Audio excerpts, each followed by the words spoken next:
Herkese selamlar arkadaşlar. Bugünkü video konumuz yazılıma nereden başlanmalı?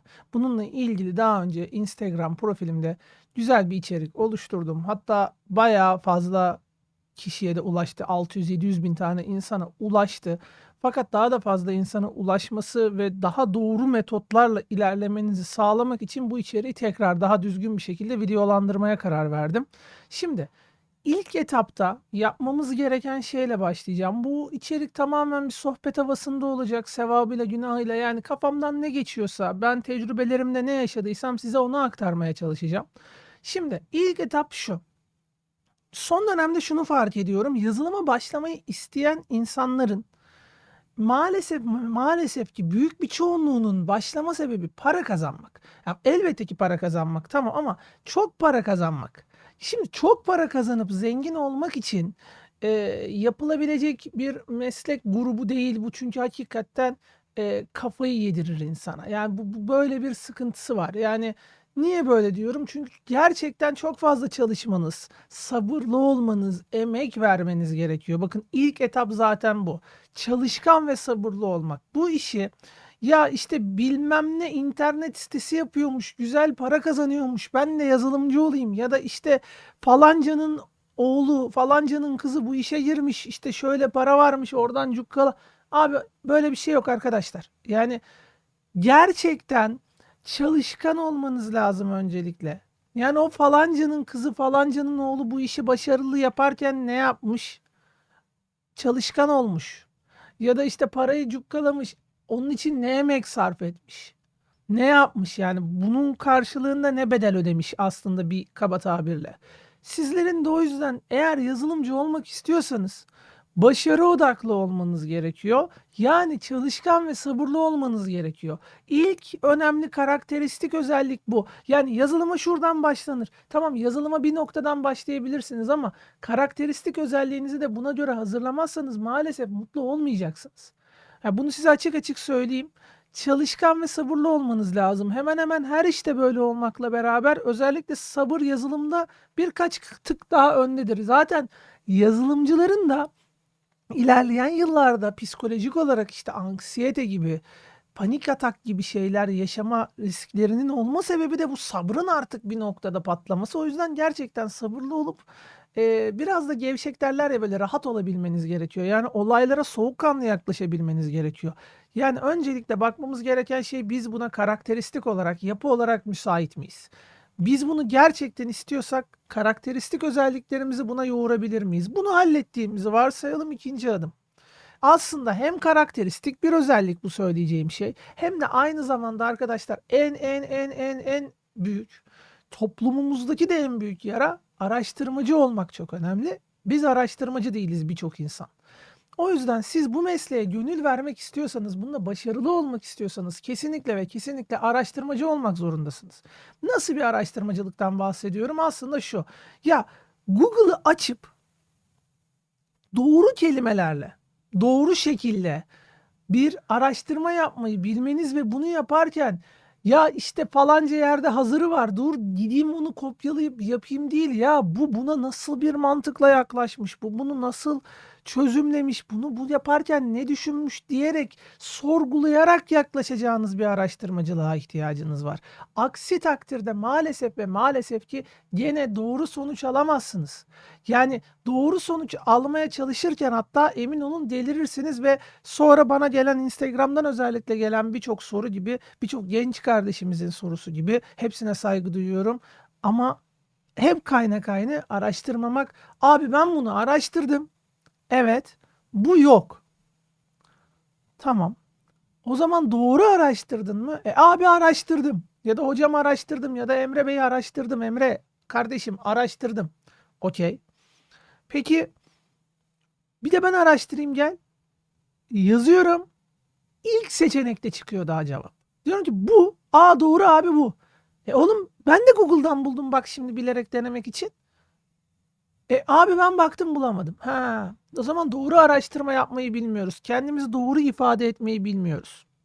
Şimdi bu çok önemli arkadaşlar. Kendimizi doğru ifade etmeyi bilmemiz lazım. araştırma yaparken ne istediğimizi gerçekten bilmemiz gerekiyor. Aksi takdirde maalesef doğru araştırma yapabilme şansımız yok. Peki doğru araştırma yapabilmek için ne yapmamız gerekiyor? Araştırma metotlarını öğrenmemiz gerekiyor. Araştırma metotlarını öğrenmek için de Google'a başvuracağız, işin komik tarafı. Çünkü çok çeşitli araştırma, literatür taraması yapmamız gerekebiliyor bilimsel tabiriyle. Bizim de burada normal yaptığımız işi doğru bir şekilde Google'da doğru anahtar kelime gruplarıyla aratarak bilginin özüne ulaşmamız gerekiyor. Çünkü bazı basma kalıp şeyler vardır. İşte 404 not found hatası neden olur? Yani bunun cevabı evrensel. Ya da 501 hatası aldım. Ya da işte bilmem nerede bir hata aldım. Ya da bir yazılım hazırlıyorum, compile ederken bunda sıkıntı yaşıyorum derlerken niye birleştirirken bu yazılımı niye böyle oluyor? Ya bunların genellikle %90 ihtimalle Google'da bir karşılığı var. Öncelikle bizim bunu bilmemiz gerekiyor. Yani bu işin Google'da bir karşılığı var. Peki biz burada ne yapmak zorundayız? O zaman biz burada nasıl davranmak zorundayız? Araştırmacı olmalıyız, pes etmemeliyiz. Ve şimdi diğer önemli noktamız olan yabancı dile geliyoruz. Arkadaşlar yazılımın ana dili yani İngilizce. Bu bir gerçek. Siz açıklama satırı hazırladığınızda mesela bir araştırma yaptık. Araştırmacılık yönümüz tamam, sabrımız var, çalışkanız. Her şeyimiz tamam ama yabancı dilimiz eksikse yani translate'in yetmediği durumlar oluyor. Teknik İngilizce'de. Yani bizim bilgisayarda, yazılımda ya da tasarımda, dijital pazarlamada da bu başımıza gelebiliyor ama özellikle yazılım özelinde konuşuyoruz bugün. Teknik kullandığımız gerçekten anlam kayması yaşayacağı ya da anlamının dışına çıkacağı teknik kelimeler var translate'e soktuğunuzda. İşte onu yaşamamak için her bir kelimenin, teknik kelimenin İngilizce karşılığının ne olduğunu bilip o İngilizce karşılığın yani çeviriyi de yaparken İngilizce öğrenirken ya İngilizce öğrenmeniz şartı geçerek söylüyorum. Bu zaten şart ama hani İngilizceyi öğrendiniz tamam ama yazılımda İngilizceyi kullanacağınızda biz üniversitede bunun eğitimini, İngilizce eğitimini alırken hazırlıkta bize İngilizce kelimeleri İngilizce sözlükten açıp okuttururlardı. Çünkü İngilizce kelimenin İngilizce karşılığını kelime anlamında bilirseniz o zaman translate'e gidip o cümleyi yapıştırdığınızda aslında o kelimenin ne anlama geldiğini anlarsınız. Yani compile etmenin karşılığı işte derlemek mesela. Lan derlemek derken diyebilirsiniz. Ama compile etmenin teknik karşılığını İngilizce olarak bilirseniz işte yazılımdaki yapılan işe yazılımdaki bir araya getirme özelliği işte yazılımı çalışırken falan detaylı böyle anlatır size. Çıkartır. Yani o zaman bakın İngilizce çok önemli. Yabancı dil çok önemli. Zaten bu iş global bir iş. Hani o çok para kazananlar var ya proje yapıp. Onların hiçbiri sadece Türkçe yaparak zengin olmuyor. Türkçe yapanı da mutlaka globale açılıyor. En kısa sürede hem de. Çünkü başka türlü maalesef ki bu işten sonuç alamazsınız. Yani yabancı dil şart. Şimdi devam edelim. Diğer önemli husus. Bilgisayar biliminin temellerini öğrenmeniz gerekiyor. Yani ne demek bu? Şimdi ben komik bir örnek vereceğim. Optimizasyon. Efendim ben çok iyi kod yazdım. Tamam. Çok güzel düzenledim. Tamam. Kodumdaki işte muhteşem çalışıyor bu internet sitesi lokalde. Tamam. Abi sunucuya attım bu niye böyle çalışmıyor ya? Allah Allah. Niye çalışmıyor acaba? Ya da abi ben bu şeyi attım sunucuya. Evet. Sunucu kaldırıyor da millet niye geç giriyor bu internet sitesine ya? Allah Allah. Bak Allah'ın işine. Ne bilmiyorsun da bu oluyor acaba? Donanım bilmiyor olabilir misin? Mesela senin sanal makinanda çok ciddi bir güç vardır. Ya da lokal sunucunda çok ciddi bir güç vardır. Ama sen bu projeyi bir hosting gibi sınırlı bir şeyde yayınlamak zorunda kalıyorsundur. Bir web sitesini ya da bir projeyi dediğim gibi. Abi o zaman otomatik olarak onu düşünerek baştan planlaman gerekmez miydi? Ya da biraz daha devam edelim mevzuya. Abi sunucu tamam, server side her türlü tamam. Orada hiçbir şey yok. CPU'ya yüklenme yok, o yok, bu yok. Tamam, o muhteşem. Ama abi millet internet sitesine girerken canı çıkıyor. Acaba senin projeyi sunacağın ülkelerin ortalama internet hızını hesaplayarak optimizasyon görsellere ve koda yapman gerekmez miydi? Hani mesela bir JavaScript koduna ya da yüklenmesinde ya da bir görsele ya da bir videoya. Ha. O zaman ne bilmemiz gerekiyor? Projeyi doğru yapabilmek için platform bağımsız, mobil olabilir, web olabilir. Hiç fark etmez ya da diğer platformlar, cloud falan olabilir. Bilgisayar biliminin temeli olan donanımı bilmemiz lazım. Hem de tarihçesinden bugüne kadar bilirsek çok güzel oturacak kafanıza. Hani bunları üşenmeyin. Bunu gerçekten istiyorsanız bakın en baştaki o çalışkan, sabırlı ve araştırmacı yönünüzdeki araştırmacı, sabırlı ve çalışkan olmanızda gelecek zaten bu size. Bu fonksiyon içinizde olacak. Hem de istiyoruz madem bunu. O zaman arkadaşlar ne yapacağız? O zaman bilgisayar biliminin tarihçesinden başlayarak son noktasına kadar işte yazılımın tarihçesi, donanımın tarihçesi, donanımda hangi parça ne işe yarar, network nedir, işte internet bağlantıları, hızları, bu neye göre geliyor, nereden gidiyor, bu MS diye gecikmeler var, pingler var, bu ne işe yarıyor? Yani kılavuzu açacaksınız beyler bayanlar, kılavuzu açacaksınız. Bir şeyi diyorsunuz ki aga ben yazılım yapıyorum bu çalışacak. Tamam da bir şeyin içinde çalışacak. Bakın bir şeyi iyi bildiğinizi nereden anlarsınız biliyor musunuz? Örnek verirken. Ben çevremde bu alakasız olaylara, bu olaylarla hiç alakası olmayan tiplere nasıl anlattım biliyor musunuz? Bir gün bana server ne lan dediler. Şimdi dedim bir tuz bir de tuzluk düşün. İnternet sitesi dedim tuz, öbürü de tuzluk. Yani dedim sen nasıl dedim bilgisayarın içine dedim oyun yüklüyorsun ama dedim bilgisayar olmasa içinde çalışacak bir şey yok. Evet. İşte o. Ya tuzla tuzluktan da anlatabilirsin, bu şekilde de anlatabilirsin karşısındaki insana göre. Bunu bu şekilde anlatabilmen için X bir konuyu, o konuya çok hakim olman lazım. Hani şeyler var ya, videolar var ya, YouTube'da görürsünüz, Udemy'de görürsünüz. Ben hatta eğitim önerisi o yüzden veremiyorum insanlara. Abi adam o kadar güzel anlatıyor ki teknik olarak harika ama herkes anlayamaz bunu abi. Çünkü herkesin anlama kapasitesi ve anlama bakış açısı farklı. Ancak bunu herkese uygun nasıl getirebilirsin? Birebir çalıştırırken bu konuda kişiyi, o kişinin bildiği dilden konuşmak zorundasın. Bak sesimi kaybettim. Oldum böyle ya. Bu çok sinirlendiğim bir konu çünkü. Temelini bilmeden anlatamayız. Temelini bilmeden öğrenemeyiz. Bu çok önemli. O yüzden bizim ne yapmamız gerekiyor? Temelini bilerek, özünü bilerek yani bilgisayar bilimini tanıyarak bu işi yapmamız gerekiyor arkadaşlar. Bunu da hallettik mi? Bu da tamam mı? Artık yazılımcı olmak için yazılım öğrenmeye başlayabiliriz. Burada da en önemli, gerçekten en önemli 3 temel taş var. Bu benim görüşüm. Bir başkası yok lan öyle bir şey diyebilir. Saygı duyuyorum. Herkesin kendi görüşü. Benim için yazılımcılık bakın.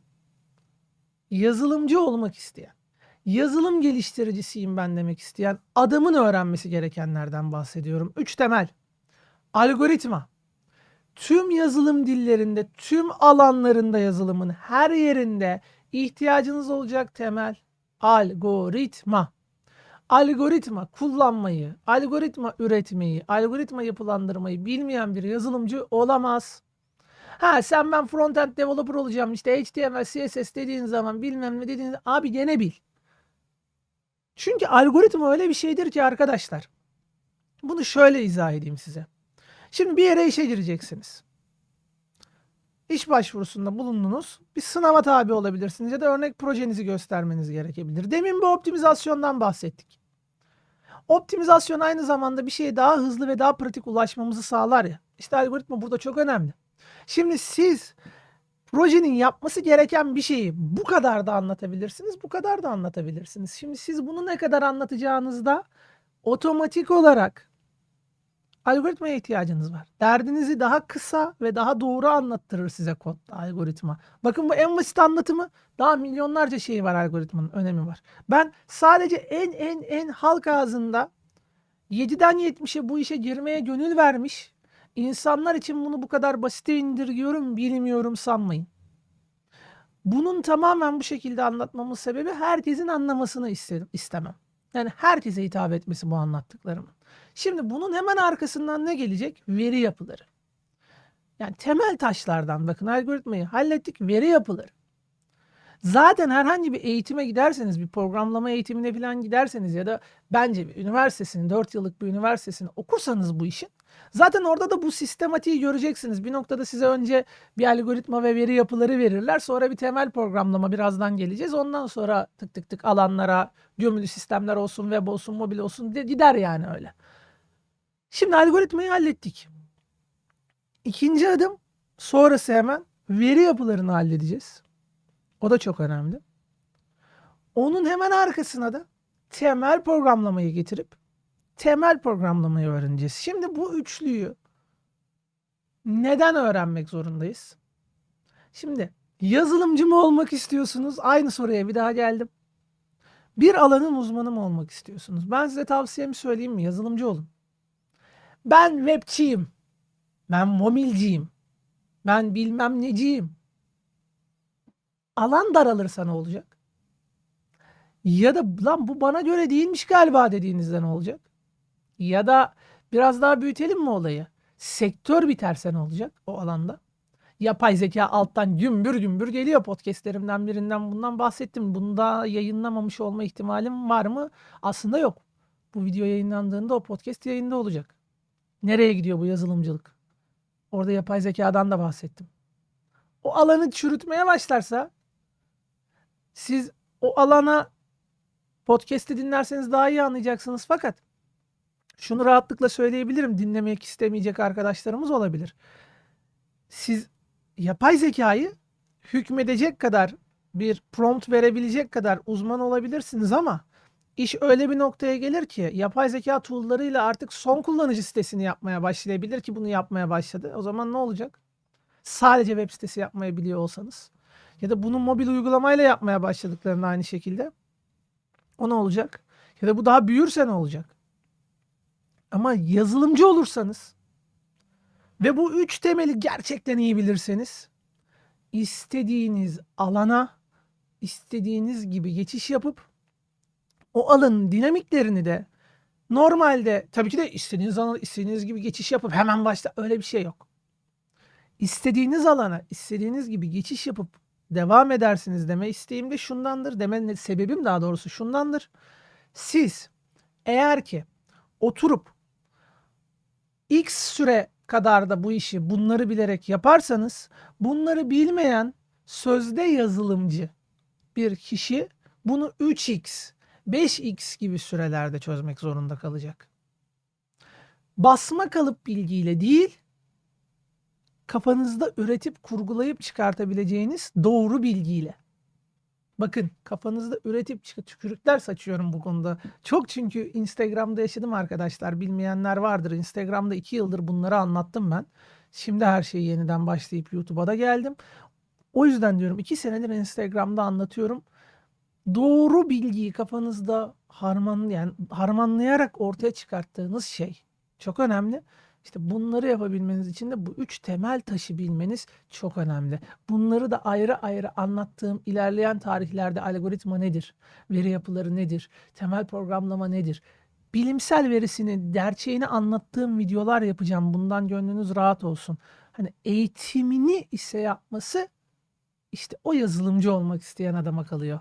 Onu bulup öğrenmek o kişiye kalıyor. Şimdi biz bunları da hallettik. Burada da harikayız. Gönlümüz rahat. Her şey tamam. Şimdi nereye geldik? Artık uzmanlaşma noktasına geldik. Doğru alan seçebilme noktasına geldik arkadaşlar. Doğru alan seçimi yapmak zorundayız. Ve bunun için denemek zorundayız. Ben webçi olacağım. Niye? Olacağım. Ben mobilci olacağım. İstiyorum. Mobil. Allah. Tamam niye? Olacağım. Tamam ol. Git ol. Şu kenarda bir yerde olursun. Abi ben oyun bayılıyorum. LOL oynuyorum. Hay oyununa tüküreyim. Oyun yapacağım. Vallahi mı? Yapacağım. Peki. Sana göre mi peki bu? Gerçekten bunu istediğine emin misin? Abi istiyorum. Denedin mi? Yok. Dene. Nedir? Kilit. Doğru alan seçimini yaparken yapmamız gereken şey aslında biraz deneme yanılma yapmak. Ben buncu olacağım değil. Ben bu alanı sevdim, bu alanı sevdim. Bak bunun geleceği var, bu bana uygun gibi gözüküyor. Bunun çalışma koşullarına bakıp, ha bunun çalışma koşulları uygun, bu bizim ülkemizde var ya da ben bunu zaten yurt dışında çalışmak istiyorum, bunu böyle yapayım.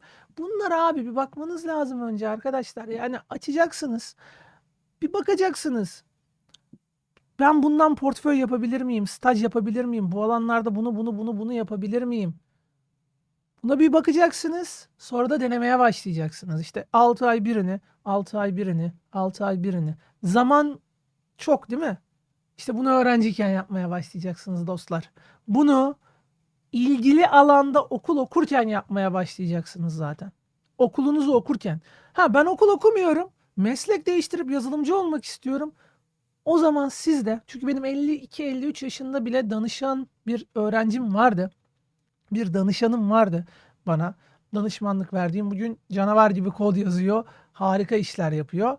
Bireysel projelerini yapıp veriyor. E, şimdi burada ne oldu? E, Bu adamın da metodu farklı oldu. Öğrenci böyle yaptı ya. O adamlar ne yapacak? Ya da iş hayatındaki 30'lu, 20'li, 40'lı yaşlarında başka bir şekilde bu işe giren insanlar nasıl yapacak? Arkadaşlar bu insanlar da zaman verecekler. Akşamları, sabahları deneyecekler. Süreci hızlandırmak için öğrenciye göre daha kısa zamanı var gibi hissediyorsa böyle hissetmesin kimse. Doğru ilerleyin, adım adım ilerleyin. Birçok zaman kaybını ileride yaşayacağınızı bu noktada yaşayın. Ve bu noktayı da açtık değil mi? Şimdi artık o alanın ilgili dillerini, yani programlama dillerini öğrenmeye başladık. O da ilerliyor ya. İşte o noktada bol bol pratik yapacağız. Çok beğendiğiniz bir internet sitesi var. Mesela firma var ama internet sitesi de çok güzel ama ben bunun daha iyisini yapabilir miyim? Oturup araştırın. Ben bu mobil uygulamayı hiç beğenmedim ya da çok beğendim. Bunun daha iyisini yapacağım lan ben deyip oturun benzerini yapmaya çalışın.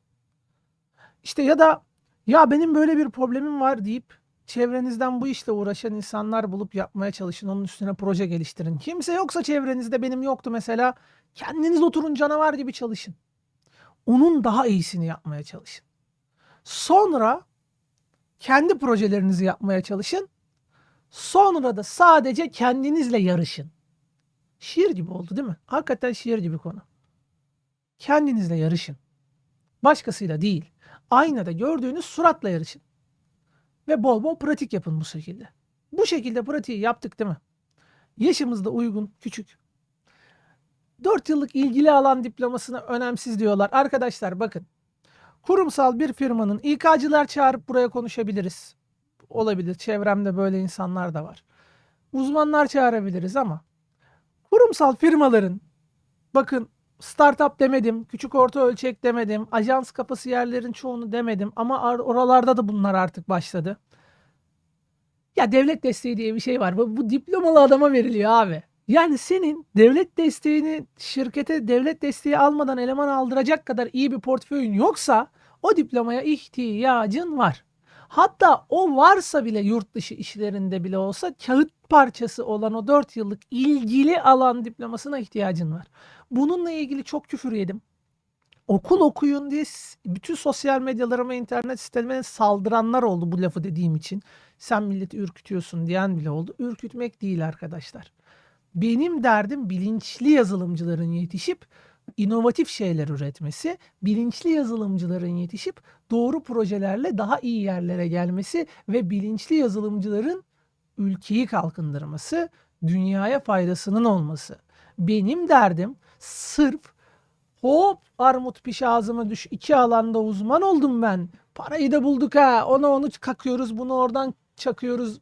Öbürüne boru falan. Bu değil abi. Biraz argo bir jargon oldu son bu anlattığım ama kusura bakmayın. Bu gerçek olan şey.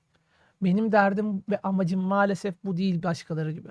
Bu sebeple okul okumaya da çalışmanıza kesinlikle tavsiye ediyorum.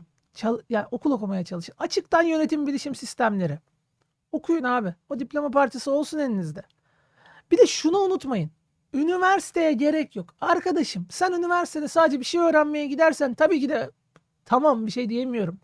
Ama üniversite network oluşturmak için, staj bulmak için, çevre yapmak için, O alanda seninle beraber Allah iyice vurduk mu mikrofona da. O alanda seninle beraber çalışmak isteyecek insanları bir arada toplandığı bir yerde bulunman için çok önemli. En basit örnek. Mesela üniversitede olmasanız bir network etkinliğinin varlığından haberiniz olmayabilir. Çok kovalamanız gerekir. Ama bunlar da genellikle üniversitelerin haberi oluyor. İşte buradan bu şekilde ilerlemeniz gerekiyor. Ya da oradaki etkinliklere o şekilde katılmanız daha kolay oluyor. Ya da A şehrindesiniz, atıyorum B şehrinde bir etkinlik var. Tek gitmeniz çok zor. Okul kulüpleri burada destek veriyor, okullar. Devlet okullara, okulla öğrenci kulüplerine destek veriyor. Ya yok mu bu kulüp? Lan gidin siz kurun okula başvurup. Lan var olan kulüp çalışmıyor mu? Gidin başkanlığını oynayın ama onu alın, anladınız mı? O okulu fırsata çevirin. 4 yıllık o fakülteyi fırsatınızı kullanın, çevirin. Kazanın, fırsata çevirin. Ben gittim. Hiçbir şey anlatmıyor bunlar ya. Abi o değil sadece okul. Okula sadece öyle bakarsanız olmaz. Fırsat yaratmak zorunda olan sizsiniz. İşte konunun özü bu. Yazılıma nereden başlanır? Nasıl ilerlenir? İşte bu şekilde ilerlenir. Siz şunu sakın unutmayın arkadaşlar. Çoğunuzun isteği aha buraya basacaksın bu olacak görmek. Ama sizin yapmanız gereken ben buraya neden basmalıyım? Bu neden böyle sonuç verdi? İşte bu soruyu soracak kadar meraklı, çalışkan, sabırlı ve araştırmacı olup diğer anlattıklarımı da düzgün bir şekilde yaparsanız başarılı olursunuz. Kaçarı yok. Sürçülisanım olduysa affola. Ben böyle videolar yapmaya devam edeceğim. Instagram'dan da diğer platformlardan da benimle alakalı her yerden iletişime geçip yaptıklarımı görmek isterseniz de açıklama bölümünü bayağı detaylı tutuyorum videolarımda. Oradan diğer videolarıma, diğer içeriklerime ve diğer platformlardaki yaptıklarıma, canlı yayınlarıma vesaire vesaire ulaşabilirsiniz. Bir sonraki videoda görüşmek üzere. Kendinize çok iyi bakın. Hoşça kalın.